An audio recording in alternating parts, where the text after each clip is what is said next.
Madame, Monsieur, bonjour, bienvenue à tous. Voici les titres de votre journal. Santé, les pathologies allergiques, une lourde charge pour notre système de santé. La prise en charge des malades dépasserait de loin le coût lié à la prise en charge des personnes souffrant de la tuberculose et du sida. Habitat poursuite des opérations de distribution de logements à travers le pays. L'exemple ce midi à Msila, 690 unités attribuées, le logement rural est à l'honneur. Nous irons en fin de journal à El Oued. Cette région touristique qui a inspiré plus d'un continue d'envoûter. De jeunes couples chinois ont choisi le sud de l'Algérie pour sceller leur union et leur amour. Tout d'abord, le Premier ministre de la République de Corée, Lee Nak-yeon, effectue demain, dimanche, une visite officielle en Algérie à l'invitation du Premier ministre Ahmed Ouyahia, a indiqué un communiqué du Premier ministère. Cette visite de 3 jours s'inscrit dans le cadre du renforcement des relations d'amitié et de coopération entre l'Algérie et la République de Corée, liée par une déclaration de partenariat stratégique signée en 2006 entre le président de la République Abdelaziz Bouteflika et son homologue coréen. La visite de Nak-yeon sera consacré à l'examen des relations bilatérales et des voies et moyens de raffermir davantage le partenariat bilatéral. La rencontre sera aussi l'occasion pour un échange de vues sur les questions régionales et internationales d'intérêt commun. La 5e session du Conseil d'affaires algéro-coréen se tiendra également à Alger en marge de cette visite et regroupera des entreprises des deux pays. À Freetown, en Sierra Leone, poursuit aujourd'hui les travaux de la réunion ministérielle du comité des 10 chefs d'État et de gouvernement de l'Union africaine en charge de la réforme du Conseil de sécurité de l'ONU avec la participation du ministre des Affaires étrangères Abdelkader Msahel. Cette rencontre est consacrée à l'examen du processus de réforme en cours à l'Organisation des Nations Unies et se penchera notamment sur l'élaboration de la stratégie de l'Union africaine pour promouvoir les revendications légitimes de l'Afrique d'être représentée de façon juste et équitable au sein du Conseil de sécurité et de corriger l'injustice historique faite à l'Afrique. Santé, les pathologies dues aux allergies occupent la 4e position des maladies les plus répandues au monde. En Algérie, elles représentent désormais une lourde charge pour le système national de santé ainsi que sur le plan social, a soutenu la tutelle hier lors du 3e congrès de l'Académie algérienne d'allergologie placé sous le thème allergie et environnement. Un coût qui dépasserait celui de la prise en charge des personnes atteintes du sida et de la tuberculose ensemble. Badia Amarni, reportage. L'allergie et l'asthme constituent de véritables problèmes de santé publique. Une bonne prise en charge médicale du patient peut lui éviter bien des complications. Cette année, ce congrès médical aborde la relation entre l'allergie et l'environnement. L'OMS place ces pathologies allergiques au 4e rang. Nous avons par exemple en Algérie, on peut donner par exemple la prévalence de 4% de la maladie asthmatique et pour la rhinite allergique de 9 à 12%. Et à l'aube de 2025, l'humanité va avoir un allergique sur 2. Et on peut estimer à peu près un demi-milliard d'asthmatiques à l'aube de 2025. Donc c'est un grand poids. Ce sont des pathologies qui représentent un véritable problème de santé publique. Et donc le coût de la prise en charge de la maladie asthmatique et allergique est très grand. Les experts estiment prendre en charge la pathologie asthmatique allergique dépasserait de loin la prise en charge de la tuberculose et du sida en même temps. L'asthme bronchique, les maladies d'hypersensibilité, ce qu'on appelle l'hassasiyya bil-arabiyya, sont assez fréquentes et elles touchent en plus des voies respiratoires, elles touchent aussi les autres organes comme la peau, comme l'appareil digestif, l'intolérance aux protéines de lait de vache. C'est une maladie allergique et ça se voit chez l'enfant. Aussi bien l'environnement intérieur qu'extérieur représentent des facteurs de déclenchement de ces pathologies, d'où la nécessité d'agir pour soulager les malades et éviter de voir leur nombre augmenter. Surtout aller vers la sensibilisation pour bien protéger son environnement. Et l'environnement, c'est l'environnement intérieur et l'environnement extérieur. Et quand on protège bien cet environnement, on aura une diminution des cas de maladies allergiques chez nous. Voilà. Il faut une prise en charge médicale, mais aussi extra-médicale. C'est-à-dire que quand on parle de l'environnement, on sous-entend que ceux qui ont cette charge de se charger de l'environnement aussi doivent agir, les collectivités locales. Donc vous voyez que ça dépasse un petit peu les prérogatives médicales et ça va au-delà. D'autres secteurs peuvent agir pour assainir justement cet environnement. les particules diesel seraient aussi des facteurs qui entretiennent l'inflammation au niveau pulmonaire. Donc il faut qu'on roule avec un carburant propre. Il faut que l'Algérie ait une politique pour qu'on roule avec un carburant propre pour, j'allais dire, prévenir ou protéger un peu les Algériens contre ces irritants et ces polluants. Les travaux de ce 3e congrès de l'Académie algérienne d'allergologie qui se poursuivent aujourd'hui aboutiront à des recommandations sur lesquelles s'appuiera le ministère de la Santé dans son plan d'action de lutte contre les allergies. Place à l'habitat, les opérations d'attribution de logements se poursuivent à travers le pays, comme vous l'avez suivi lors de nos différentes éditions. À Msila, 690 unités, tout type confondus, ont été attribuées à leurs bénéficiaires, notamment le logement rural qui détient la première place. Par ailleurs, 30 bus scolaires ont été octroyés à la wilaya. Monanawal Hamoudi. Un programme d'habitat prometteur de 20 000 logements se concrétise graduellement dans la wilaya de Msila et la livraison des quotas parachevés se poursuit au grand bonheur des bénéficiaires. Pour la journée d'hier, 690 logements, tous types confondus, ont été attribués. Nous avons assisté à l'attribution de logements de différentes formules, dont des logements sociaux et ruraux, mais aussi des logements aidés, et ce dans le cadre du programme de l'habitat établi par le président de la République. Par ailleurs, 28 bus scolaires ont été réceptionnés au profit des élèves des localités éloignées et des zones rurales. Le nombre d'élèves scolarisés au niveau de la wilaya de Msila est de 297 000, dont 97% empruntent les bus scolaires. C'est un grand nombre qui requiert d'importants moyens. Nous avions vraiment besoin de cette initiative. Nous étions contraints de louer des bus pour assurer le transport des enfants. L'octroi de ces nouveaux bus mettra fin aux problèmes de transport. Les écoliers de cette wilaya bénéficieront d'autres nouveaux bus prochainement en vue de pallier le problème de la vétusté du parc automobile des APC. La formation professionnelle au service des entreprises à Illizi, plus de 120 jeunes stagiaires dans les filières électrotechniques et électromécaniques ont rejoint leur poste d'emploi. Cette démarche s'inscrit dans le cadre de la stratégie nationale de création d'emplois dans le Grand Sud du pays. Badia Amarni. Grâce à cette convention signée entre le secteur de la formation professionnelle et l'entreprise de l'électricité et des énergies renouvelables SKTM, les stagiaires des différents centres de formation, une fois diplômés, accéderont à des postes d'emploi permanents au sein du groupe Sonelgaz. Une autre convention a été signée conformément à la politique de concertation et de coordination qui s'inscrit en droite ligne avec la politique du secteur visant à la formation d'une main-d'œuvre qualifiée au compte des différents secteurs d'activité et de la politique du gouvernement à mettre à niveau les jeunes de la région. Elle s'inscrit dans le cadre de la stratégie nationale pour créer des postes d'emploi dans le Grand Sud pour atteindre une stabilité dans la main-d'œuvre au niveau de ces régions éloignées. Cela nous permettra de mettre en place des plans de développement conformes à la stratégie de l'emploi. Plus de 120 stagiaires ayant suivi une formation de 30 mois dans les spécialités électrotechniques et électromécaniques, formation qui s'est déroulée en 6 promotions, ont rejoint les centrales électriques dans les différentes communes de la wilaya d'Illizi. Nous avons signé aujourd'hui des contrats de travail avec l'entreprise des énergies renouvelables. Nous les remercions pour cette convention qui nous a offert des opportunités d'emploi.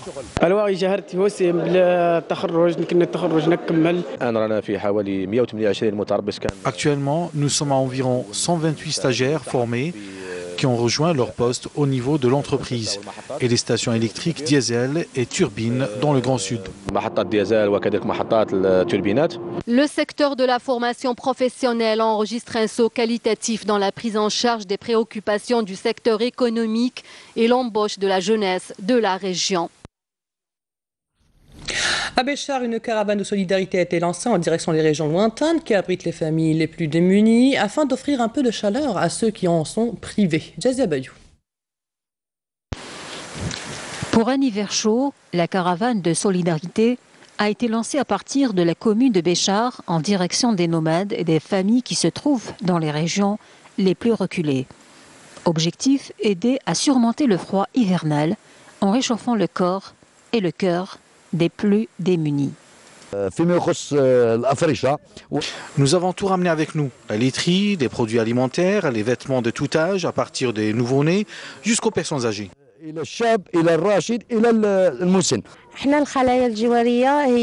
Nous représentons les cellules de proximité qui sont des bureaux chargés d'études sociales.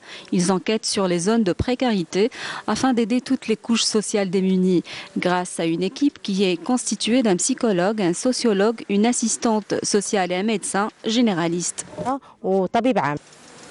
La caravane de solidarité comprend des cellules de proximité de la direction de l'action sociale et de plusieurs associations caritatives qui regroupent plusieurs médecins et aides-soignants venus participer à cet élan de solidarité.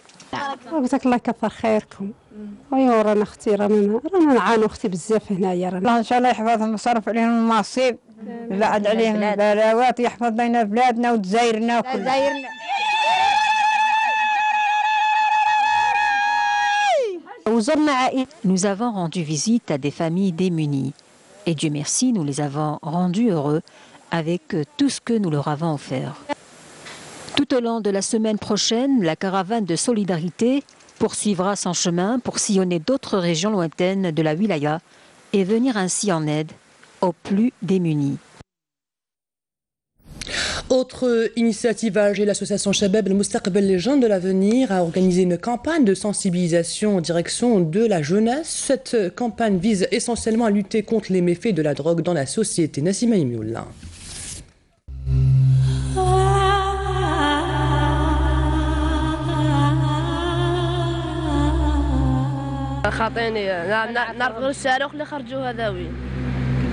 Je ne suis pas concerné, je connais juste Sarour, sorti récemment. C'est un comprimé rouge et blanc que j'ai vu chez un gars. Et il l'avait dans la main. Et il voulait le vendre à son ami. C'était à l'école. Oui, certains élèves fument et se droguent.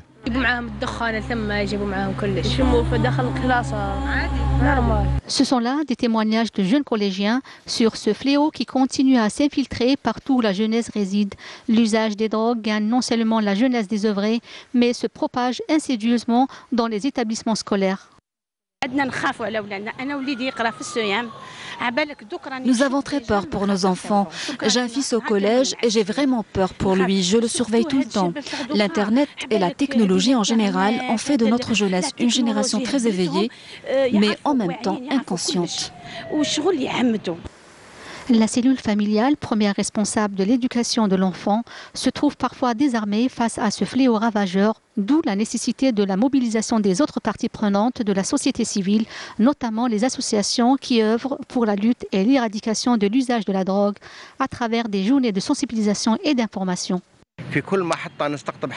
À chaque campagne, nous avons 40 voire 50 jeunes qui ont la volonté de se faire désintoxiquer. D'autres n'ont pas ce cran, récupèrent les dépliants sur lesquels sont mentionnés nos numéros de téléphone et ils nous contactent.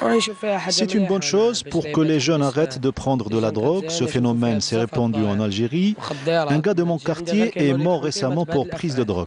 Les campagnes de sensibilisation sont des messages forts qui peuvent aider les jeunes à combattre ce phénomène destructeur qui diverge avec notre culture et notre religion et à regarder vers un avenir prometteur dans un environnement sain.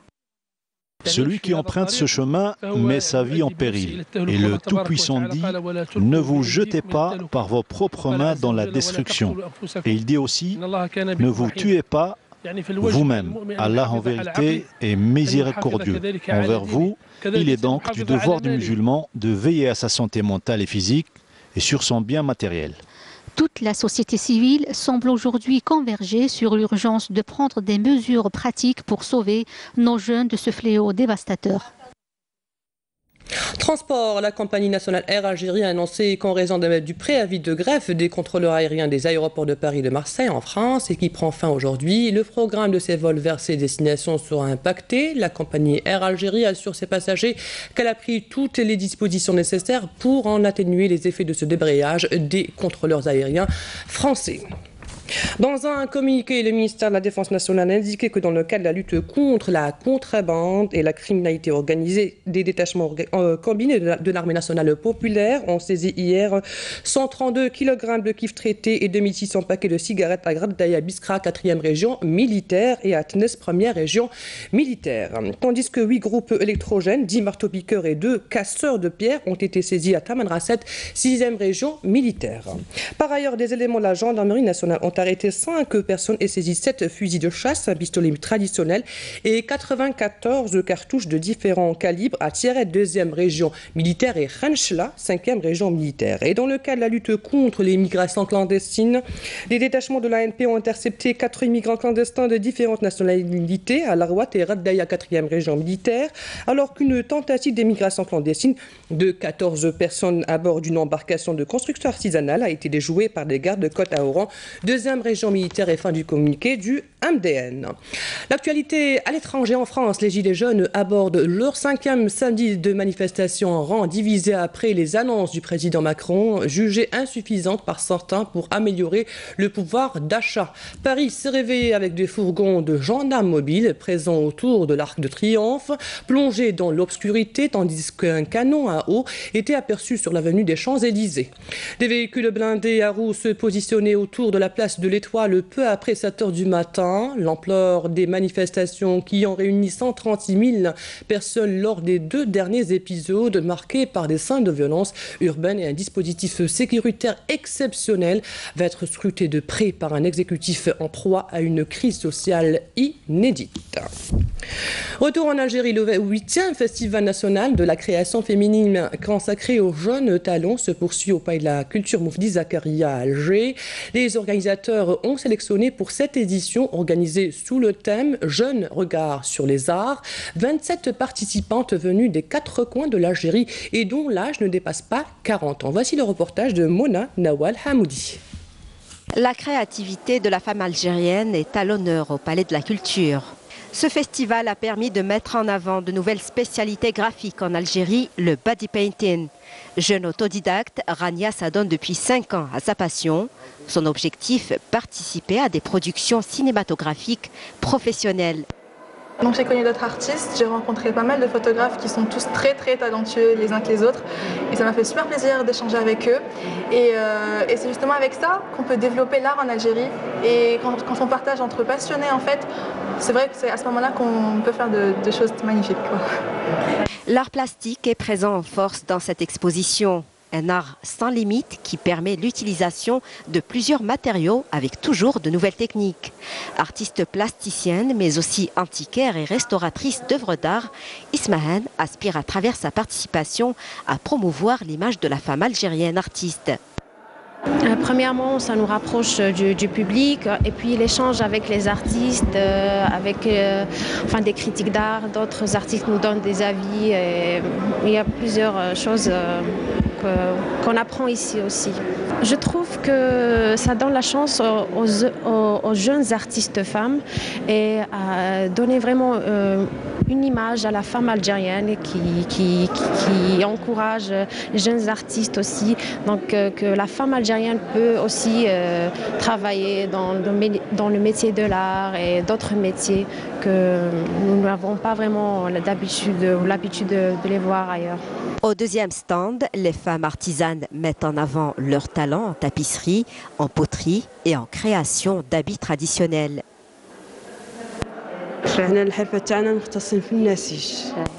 J'active au sein d'une association à Mniara. Je fais de la tapisserie et de la broderie traditionnelle. Je confectionne des tapis, des nappes et des sacs en laine. Cette manifestation m'a permis de mettre en avant mes produits et le patrimoine de la région de Mniara, très réputé pour la tapisserie. Nous nous sommes adressés à toutes les anciennes créatrices que nous connaissions et dont nous savions qu'elles avaient ouvert des ateliers de formation. On leur a dit, envoyez-nous 2 ou 3 de vos élèves. C'est ce qui a été fait. Elles n'ont jamais exposé, elles sont là pour la première fois. Ça, c'était pour les arts du patrimoine, tissage, broderie, poterie, céramique et mosaïque. Et nous nous sommes adressés à travers notre page Facebook à un autre type de jeune fille qui s'intéresse à un art, mais un art différent, l'art visuel. Le programme de cette nouvelle édition englobe des ateliers d'exposition consacrés au tissage et à la broderie, ainsi que des activités scientifiques et culturelles, notamment des conférences sur le patrimoine et l'art en Algérie. Comme annoncé dans les titres, le Grand Sud algérien connaît une grande affluence, surtout en cette période de l'année. El Oued, ce site par sa beauté et sa magie, a été choisi par des jeunes couples chinois pour sceller leur union dans un cadre paradisiaque, comme nous le dit Farial Assari Hadji dans ce reportage. Regardez. Des dunes de sable à perte de vue, des centaines de coupoles qui sortent des toits des maisons. Nous sommes à El Oued. La région a inspiré de nombreux poètes, chanteurs et artistes. On y trouve des souks et des villages traditionnels. La ville est riche aussi en mosquées et zaouïas centenaires. Elle attire de nombreux touristes. C'est d'ailleurs la saison idéale pour visiter le sud du pays. Ces jeunes Chinois viennent y célébrer leurs noces, habillés de leur tenue traditionnelle. Chen et Chen Li se sont connus ici. Ils travaillent pour le compte d'entreprises chinoises basées en Algérie. C'est le cas pour ces trois couples. Pour célébrer leur union, ces ingénieurs ont choisi la ville de Oued Souf. Le désert Sahara, c'est très connu, connu dans tout le monde. Tout le monde. Et on choisit ça, on aime le paysage, le paysage est très sympa, le climat, le soleil, on ne trouve pas un désert en Chine comme ça. Même loin de leur pays, les Chinois ont tenu à porter leur tenue traditionnelle et immortaliser ces moments sur les dunes dorées de l'Oued. Nous sommes chinois, c'est la tradition, on ne peut pas oublier les traditions. Et le rouge, la tenue traditionnelle, c'est en tout rouge parce qu'en Chine, le rouge signifie la chance et la sympathie. Nous avons rencontré également un Français qui vient participer à un congrès sur la santé. C'est sa première fois en Algérie. Aussi la première fois que je viens en Algérie, donc je découvre l'Algérie dans un endroit absolument magnifique, avec des paysages qui sont très très nouveaux pour moi. On est aux portes du désert, c'est assez enthousiasmant. Le plus grand désert du monde ne laisse personne indifférent. Ceux qui y viennent finissent par succomber à son charme. Et c'est la fin de cette édition préparée par la rédaction de Canal Algérie. Merci à vous de l'avoir suivi. Dans quelques instants, les prévisions météo de Farial Chir. L'information continue sur notre site 1dv.dz, sur YouTube ou sur notre page Facebook. Bonne semaine, au revoir.